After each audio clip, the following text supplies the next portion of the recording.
خلينا نجيبها من الأول خالص. لما البشر عرفوا الكلام وقتها حكينا عشان نفرق ما بين صوت الرياح وصوت الديب، أو نلاقي مية قبل ما السما تغير مزاجها. وقتها حكاياتنا كانت بتهدي قلوبنا، لأن احنا كنا بنحط الخوف بتاعنا جوه حدوتة ونبص عليها من بعيد من مسافة أمان. وصوت الحكاي وقتها ما كانش ترفيه وبس، كان علامة للقبيلة بتاعته يقول لهم طريق المية فين، ومين شاف أثر للديب على الرمل، أو إمتى نستخبى وإمتى نطلع. الحكاية كانت نقطة على خريطة قبل ما يبقى عندنا خرايط أصلا.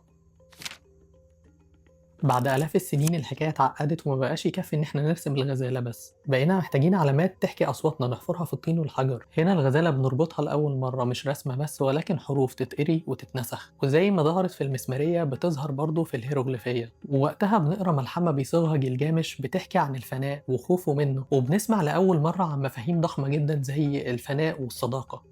أو في سنوحي مش ليلا ليلا لو، لكن القصة المصرية اللي بتحكي عن موظف في بلاط الملك اللي بيهرب للشام، وهناك بيبدأ رحلة جديدة عن أصله وهويته.